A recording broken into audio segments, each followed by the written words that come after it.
1-3 for Nobles, rounds 2 for Seldon, 2-1 Nobles.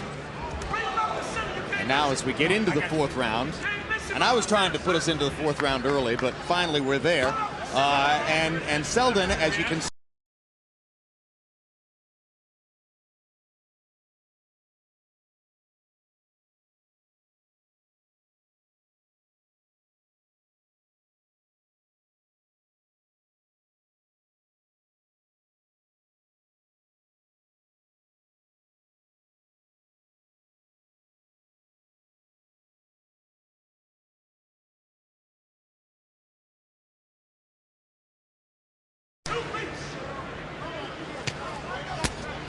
Seldon gets off a left to the body. There's the jab again. There's the jab. Hadn't landed it.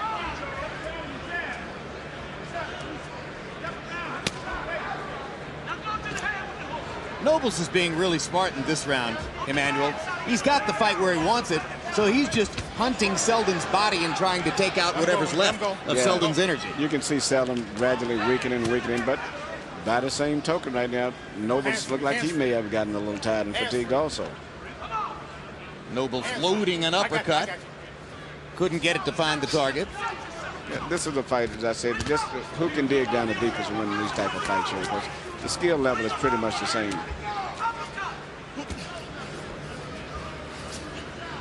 Watch the form, watch the form.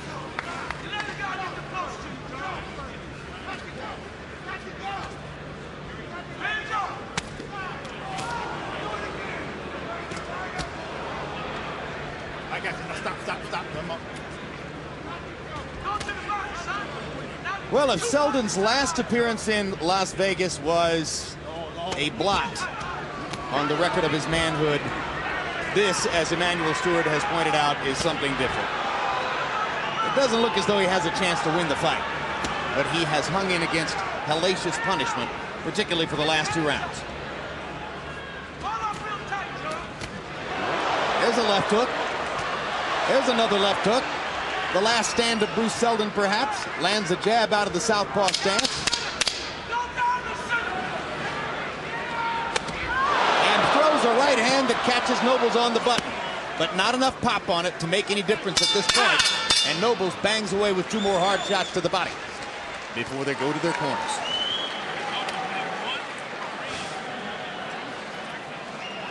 Bruce. Let's take a look at what's upcoming on our next HBO pay-per-view boxing telecast. Oscar De La Hoya is headed for the biggest challenge of his life, the world.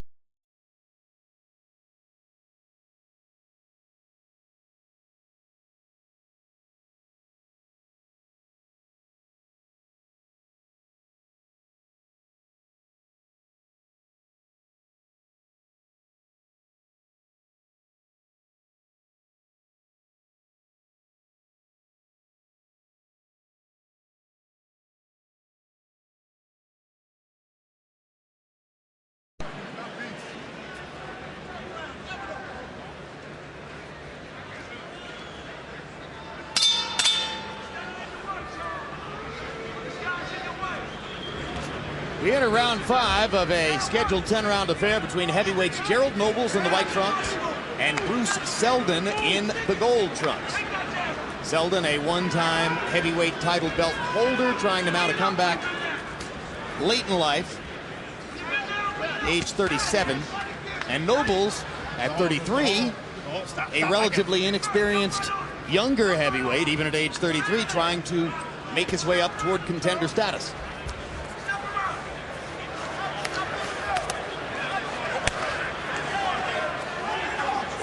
Poor Bruce Seldon, no legs left with which to move, just standing in the corner waiting for Nobles to try to land against him. But, you know, Bruce still shoots his punches a little bit more accurate than Gerald Nobles, so at any point in time, he still may come out with a punch and catch Nobles still. Stop, let him up. Seldon trying to set a trap and draw Nobles in and land one big effective punch. Body shot by Nobles momentarily freezes Seldon in the corner. Seldon is trying to rest, take his time, save his low energy, pick his punches. It's wild to see Seldon fighting long extended periods out of the southpaw stance. You know, when he gets in the southpaw stance, dips to the right and loops the right hand up. He lands it. He lands a shot, and that's why at this stage, even though, you know, I got Noble winning the fight, but it's still a dangerous fight because Seldon still is punching back, and he punches with much more accuracy than he punches. But he's not punching back enough. No, that's it. Seldon does have the knockdown to his credit. He knocked Nobles down in the second round. I just can't figure out him boxing in the southpaw stance. And there's something is wrong somewhere. He decides to go into a southpaw stance when Nobles goes into a southpaw stance. That's a pretty effective way to take away Bruce Seldon's left jab, huh? Yeah, very effective. But I just can't figure that out. And he's still getting with those left uppercuts right between the gloves. Thank God it's not Mike Tyson shooting him up between the gloves. We mentioned that cutman Bill Johnson might conceivably be able to stop the bleeding on the cut outside of Bruce Seldon's right eye, and that has been done. Still, I think his vision might have been compromised because the eye has swelled during the course of the fight. Roundhouse punches land for Seldon. 1, 2, 3, 4 of them. A little pop with the right hand. Nobles landing 2 low blows to Seldon's hip on the side away from Tony Week. This is a gutty, gritty performance by Bruce Seldon.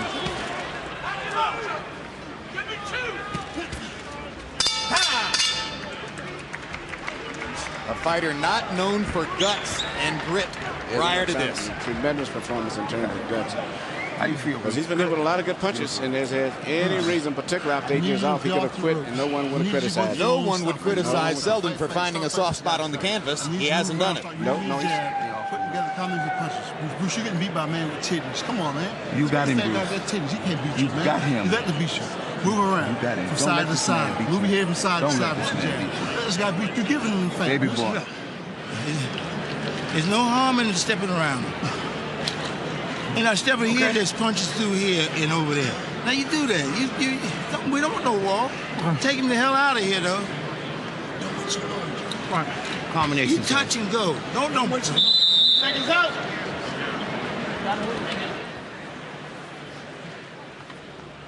I don't know how far Seldon is going to go. It doesn't look like he's going to go into the elite class of heavyweights, even this class of heavyweights. But in a way, he's helped to redeem himself just by showing up. And now to have a kind of gritty performance, it speaks well of him. It was poignant when he said to us yesterday, "My neighbors laughed at me." And as Emmanuel Stewart has already said here, his neighbors shouldn't laugh at him again. You know, I think that's been the dominant thought on his mind probably throughout this fight here. Probably which is the reason why he's fighting such a great, courageous fight.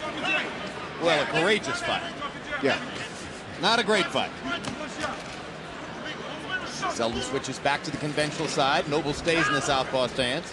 Seldon averaging, by CompuBox count, 30 total punches per round here. Back in his heyday, fighting Oliver McCall, Jesse Ferguson, Jose Ribalta, he averaged 30 jabs per round. That was a different fighter. Yep. Come on. Stop. One, two. Come on.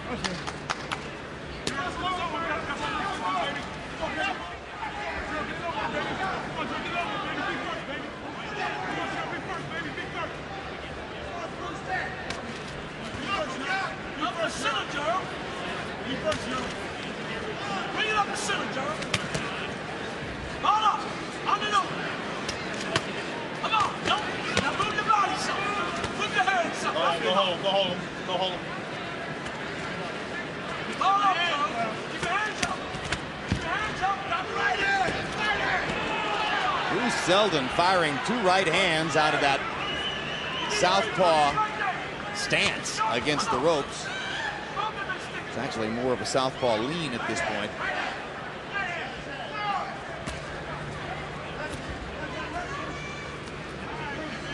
He's thrown his right jab more than his left jab. Yeah, I can't figure that out still. And especially a guy who's been fighting as long as he has to come out and fight in a different position all the way. It's very strange. Right here, this is a little strange. I think Nobles is getting tired himself, and he's trying to find a clean punch so he don't punch himself out. What if the thing goes 10 rounds? I mean, how stunning would that be, based on the way the first couple rounds looked? I never thought it would go past 3 rounds. I didn't think Seldon would be able to stand up for 6 rounds. But his exhaustion seems to be ebbing a little bit as he manages to fire combinations of punches. And clean, effective punches, too. Hold on. I got you. Seldon finally active enough to possibly put himself in position to win a round. Actually, as tired as he is, he's actually punching more effective and accurate than Nobles is. What are you trying to prove? You beat him, but you got to listen, son. You stand there getting hit.